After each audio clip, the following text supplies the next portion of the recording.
नमस्कार। आज 4 जनवरी 2026 है।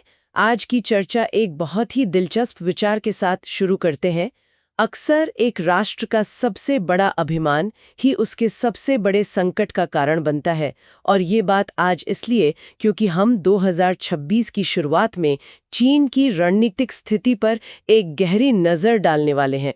हमारे हाथ द हिंदू में प्रकाशित एक बहुत ही शानदार विश्लेषण लगा है जो चीन के एक अजीब से दोहरेपन को दिखाता है।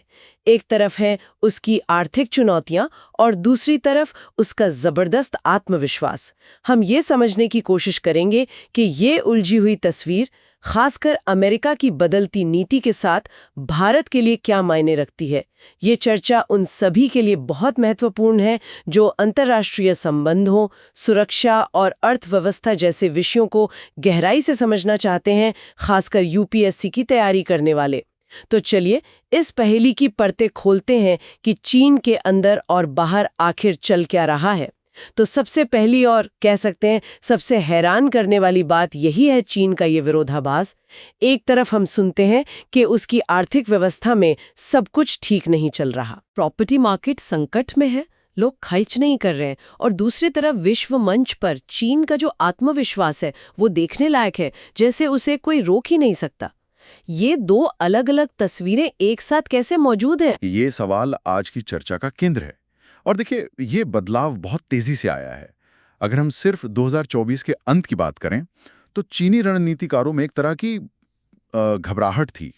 उन्हें लग रहा था कि अमेरिका उन्हें घेर रहा है और आर्थिक मंदी दरवाजे पर खड़ी है।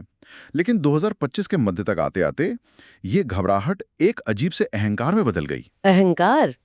मतलब इतना बड़ा बदलाव? जी हाँ, बीजिंग के गलियारों में ये बात आम हो गई कि चीन ने अमेरिका के साथ चल रही इस ग्रेट पावर रेस में बाजी मार ली है। उन्हें लगा कि उन्होंने ट्रेड वॉर को बेहतर ढंग से संभाला है और दुनिया में अपना दबदबा बढ़ाया है। एक मिनट, ये बात थोड़ी अजीब लग रही है। कुछ ही महीनों में चिंता से सीधे अहंकार तक का सफर। इसके पीछे क्या कोई खास वजह थी? इसके पीछे कोई एक नहीं बल्कि कई वजह हैं। पहली, ग्लोबल साउथ मतलब विकासशील देशों में चीन का प्रभाव तेजी से बढ़ा है। दूसरा, रूस के साथ उसके रिश्ते पहले से कई ज्यादा गहरे हो गए हैं, जिससे उसे एक मजबूत साथी मिला है। और तीसरा, उसने जापान को छोड़कर जापान को छोड़कर? हाँ, जापान को छोड़कर लगभग सभी बड़े देशों के साथ अपने संबंधों को स्थिर कर लिया है, और वो भी बिना अपनी किसी भी बड़ी नीति से समझौता किए। तो चीन को लग रहा है कि उसने दुनिया को अपनी शर्तों पर साध लिया है। बिल्कुल। यहाँ ये वास्तव में दिलचस्प हो जाता है। तो क्या इस आत्मविश्वास के नीचे सब कुछ वाकई ठीक है, या ये सिर्फ एक दिखावा है? यहीं पर कहानी का असली मोड़ है। इस आत्मविश्वास के पर्दे के पीछे चीन का नेतृत्व अपनी घरेलू चुनौतियों से अच्छी तरह वाकिफ है। अच्छा। ये बात तब और साफ हो गई जब राष्ट्रपति शी जिनपिंग ने अक्टूबर 2025 में फोर्थ प्लेनम में, जो कि कम्युनिस्ट पार्टी की एक बहुत ही महत्वपूर्ण बैठक होती है, जहां देश की बड़ी नीतियां तय होती हैं। सही कहा। उस बैठक में राष्ट्रीय सुरक्षा, तकनीकी आत्मनिर्भरता और वास्तविक अर्थव्यवस्था पर जोर दिया गया। उन्होंने घरेलू खपत बढ़ाने की बात तो की, लेकिन साथ ही देश के विकास के लिए निर्यात पर निर्भरता बनाए रखी। ये अपने आप में एक विरोधाभास है। बिल्कुल, आप चाहते हैं कि आपके लोग ज्यादा खरीदें, लेकिन आपकी तरक्की का इंजन अभी भी दुनिया को सामान बेचने पर टिका है। ये रणनीतिक आत्मविश्वास तो अपनी जगह है, लेकिन सवाल ये उठता है कि क्या चीन की अर्थव्यवस्था इस आत्मविश्वास का बोझ उठाने के लिए तैयार है? क्योंकि जो आंकड़े आ रहे हैं वे तो एक अलग ही कहानी बयां करते हैं। बिल्कुल, सरकारी तौर पर चीन लगभग 5% की विकास दर दिखा रहा है, लेकिन असल में जमीनी हकीकत शायद इतनी सुनहरी नहीं है। देश के अंदर मांग बहुत कमजोर है। प्रॉपर्टी सेक्टर के संकट की वजह से? हाँ, प्रॉपर्टी सेक्टर का जो संकट है उसने लोगों के भरोसे को हिलाकर रख दिया है। और सबसे बड़ी चिंता है अपस्फीति यानी डिफ्लेशन का दबाव। मतलब चीजों की कीमतें लगातार गिर रही हैं। सही। उत्पादक कीमतें तो पिछले 38 महीनों से नेगेटिव में है, जो दिखाता है कि फैक्ट्रियों के लिए भी माहौल बहुत मुश्किल है। यहाँ तक कि स्थानीय सरकारें भी कर्ज के बोझ तले दबी हुई हैं। तो अगर घरेलू हालात इतने नाजुक हैं, तो बीजिंग का जवाब क्या है? वो इस समस्या से कैसे निपट रहा है? देखिए, अगर हम इसे बड़ी तस्वीर से जोड़कर देखें तो बीजिंग ने एक अलग ही रास्ता चुना है। वो लोगों को खर्च करने के लिए प्रोत्साहित करने के बजाय एक राज्य संचालित मॉडल को और मजबूत कर रहा है। अच्छा, किस तरह से? सारी प्राथमिकता उन्नत विनिर्माण, सेमीकंडक्टर, आर्टिफिशियल इंटेलिजेंस मतलब एआई और हरित ऊर्जा जैसे भविष्य के उद्योगों को दी जा रही है। उनकी जो नई 15वीं पंचवर्षीय योजना आ रही है 2026 से 30 के लिए, उसका मुख्य लक्ष्य ही तकनीकी आत्मनिर्भरता हासिल करना है। और अपनी सप्लाई चेन को बाहरी झटकों से बचाना। बिल्कुल। और शायद यहीं से वो तस्वीर सामने आती है जिसे एक्सपर्ट्स चाइना शॉक 2.0 कह रहे हैं। ये क्या है? हाँ, ये समझना बहुत जरूरी है। देखिए, क्योंकि चीन की घरेलू मांग कमजोर है, तो उसे अपना सामान कहीं तो बेचना होगा। सही पकड़ा। अपनी फैक्ट्रियों में बन रहे इस अतिरिक्त सामान को खपाने के लिए वो निर्यात पे और भी ज्यादा निर्भर हो गया है। 2025 के पहले 11 महीनों में ही चीन का ट्रेड सरप्लस यानी निर्यात से होने वाला फायदा $1 ट्रिलियन को पार कर गया। $1 ट्रिलियन, ये तो एक बहुत बड़ी रकम है। बहुत बड़ी। और ये हमें चाइना शॉक 2.0 पे लाता है। अगर आपको याद हो, पहला चाइना शॉक तब आया था जब 2000 के दशक में चीन के सस्ते सामान जैसे खिलौने और कपड़े ने दुनिया भर की मैन्युफैक्चरिंग को हिला दिया था। हाँ, बिल्कुल याद है। लेकिन ये दूसरा वर्जन कहीं ज्यादा रणनीतिक है। अब चीन इलेक्ट्रिक वाहनों, बैटरी और सोलर पैनलों जैसे हाईटेक उद्योगों में दुनिया पर हावी हो रहा है। जैसा कि IMF की मैनेजिंग डायरेक्टर क्रिस्टलिना जॉर्जिवा ने चेतावनी दी थी, चीन इतना बड़ा हो चुका है कि वो सिर्फ निर्यात के दम पर अपनी मंदी से बाहर नहीं निकल सकता बिना दुनिया भर में व्यापारिक तनाव पैदा किए। तो इस पूरी कहानी में भारत कहाँ फिट होता है? इस चाइना शॉक 2.0 का हम पर क्या असर पड़ रहा है? भारत के लिए इसके सीधे और गंभीर परिणाम हैं। 2025 में भारत का चीन के साथ व्यापार घाटा $110 बिलियन से ज्यादा होने की उम्मीद है। ये एक रिकॉर्ड है। 110 बिलियन डॉलर्स? जी। और इससे भी बड़ी चिंता की बात यह है कि रेयर अर्थ मिनरल से लेकर बैटरी के पुर्जों तक चीन का इन चीजों पर नियंत्रण हमारी फार्मा, इलेक्ट्रॉनिक्स और हरित ऊर्जा जैसे मतलब हमारे महत्वपूर्ण क्षेत्रों की कमजोरियों को और बढ़ा रहा है। बिल्कुल, हम अपनी जरूरतों के लिए उस पर बहुत ज्यादा निर्भर होते जा रहे हैं। तो ये तो ही चीन की आंतरिक और आर्थिक कहानी। लेकिन दुनिया में एक और बहुत बड़ा बदलाव आया है। अमेरिका में राष्ट्रपति डोनाल्ड ट्रंप का दूसरा कार्यकाल। इसने अमेरिका चीन संबंधों को कैसे बदला है? ये एक बहुत ही महत्वपूर्ण मोड़ है। अमेरिका ने 2025 में जो अपनी नई राष्ट्रीय सुरक्षा रणनीति जारी की है, उसमें एक बड़ा वैचारिक बदलाव दिखता है। अब चीन को एक प्रणालीगत प्रतिद्वंदी के रूप में नहीं देखा जा रहा, जो पूरी व्यवस्था को चुनौती दे रहा हो। तो फिर कैसे देखा जा रहा है? अब उसे मुख्य रूप से एक आर्थिक प्रतियोगी माना जा रहा है, एक इकोनॉमिक कंपैरेटर। और अमेरिका का रणनीतिक ध्यान भी अब इंडो पैसिफिक से हटकर पश्चिमी गोलार्ध यानी अपने आस पड़ोस पर ज्यादा केंद्रित हो गया है। ये एक ज्यादा आत्मकेंद्रित अमेरिका फर्स्ट वाली सोच को दर्शाता है। सही। तो क्या इसका मतलब ये है कि अमेरिका और चीन के बीच की प्रतिद्वंद्विता खत्म हो गई है? क्या अब सब दोस्त बन गए हैं? नहीं, ऐसा बिल्कुल नहीं है। प्रतिद्वंदिता अभी भी जिंदा है, बस उसका रूप बदल गया है। जैसे वेनेजुएला में अमेरिकी सैन्य हस्तक्षेप, जिसने वहां चीनी हितों को काफी नुकसान पहुंचाया, ये दिखाता है कि रणनीतिक टकराव अभी भी मौजूद है। अक्टूबर में ट्रंप और शी जिनपिंग के बीच एक बैठक हुई थी, जिससे कुछ तनाव कम जरूर हुआ, लेकिन ये कोई गहरी दोस्ती की शुरुआत नहीं थी। ये पूरी तरह से लेन देन पर आधारित एक सौदा था।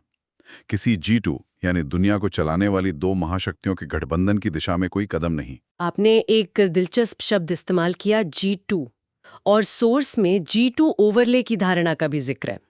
इसका क्या मतलब है और इसका क्या असर हो सकता है? इसे ऐसे समझिए कि दुनिया के मंच पर अगर अमेरिका और चीन, जो दो सबसे बड़ी ताकतें हैं, आपस में ही सब कुछ तय करने लगें, तो बाकी देशों के लिए अपनी बात रखने या अपने हितों को साधने की जगह बहुत कम हो जाती है। अच्छा। इसी को G2 ओवरले कहा जा रहा है।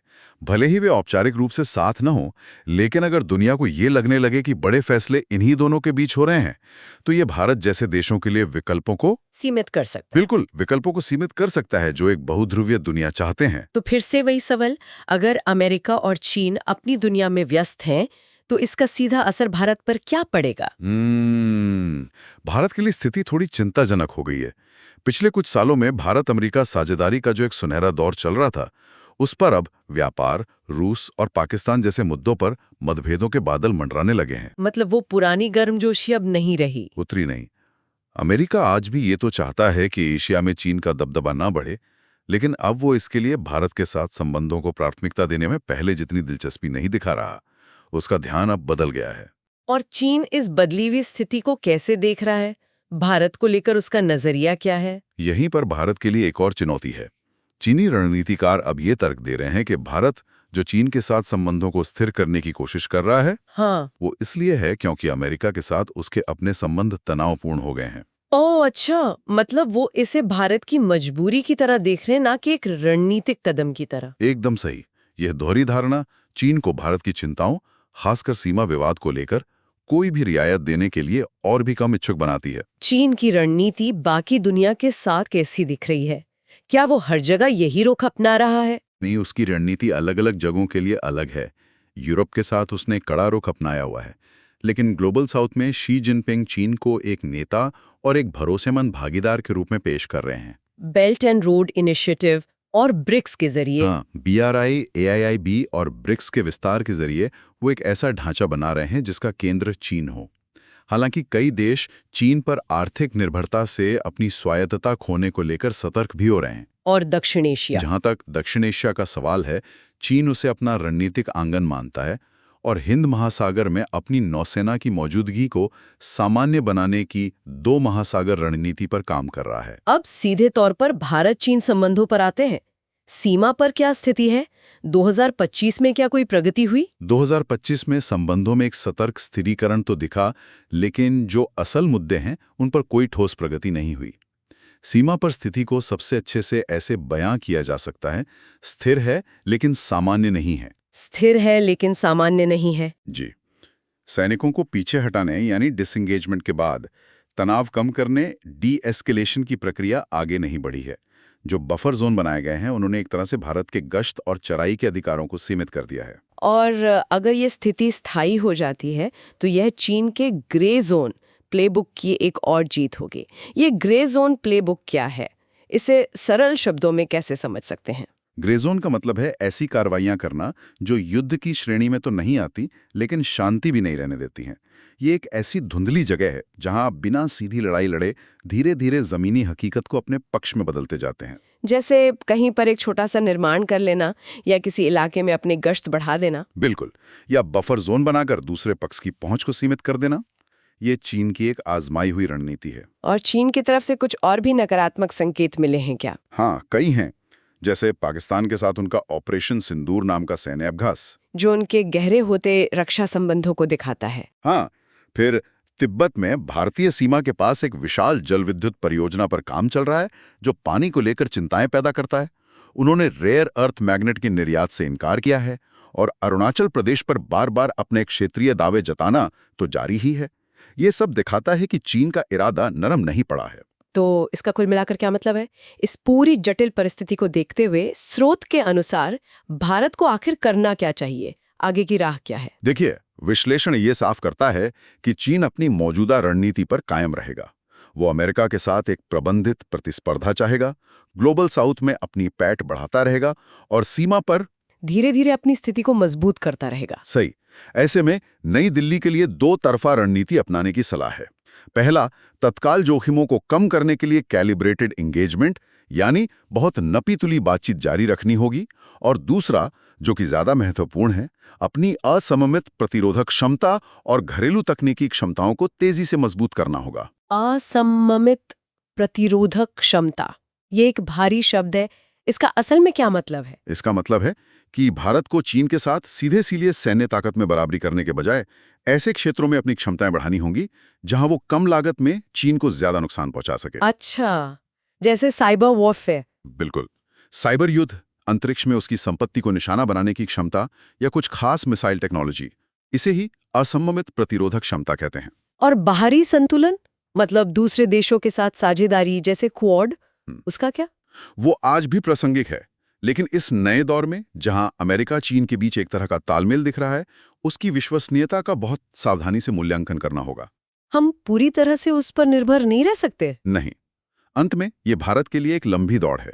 इसमें स्पष्ट दृष्टि, लचीलापन और सबसे बढ़कर रणनीतिक धैर्य की जरूरत होगी। ये कोई स्प्रिंट नहीं, बल्कि एक मैराथन है। आज की यह चर्चा एक बहुत ही विचारणीय प्रश्न छोड़ जाती है। यह विश्लेषण बताता है कि चीन कैसे अपनी आर्थिक शक्ति का इस्तेमाल करके दूसरे देशों पर अपना प्रभाव जमा रहा है। ऐसे में जैसे जैसे भारत भी एक बड़ी आर्थिक शक्ति बनने का लक्ष्य रखता है, वह कैसे विशेष रूप से ग्लोबल साउथ में ऐसी आर्थिक साझेदारियां बना सकता है जो चीन के मॉडल का एक वास्तविक विकल्प पेश करें और साथ ही उन देशों को चीन की तरह ही निर्भरता के जाल में फंसने से भी बचा सकें। ये थी हमारी आज की गहन चर्चा। अगर ये विश्लेषण उपयोगी लगा तो कृपया इसे लाइक करें और हमारे चैनल को सब्सक्राइब करना ना भूलें। आपके कोई प्रश्न या विचार हों तो नीचे कमेंट्स में ज़रूर बताएं। अगली बार फिर मिलेंगे एक नए विषय के साथ।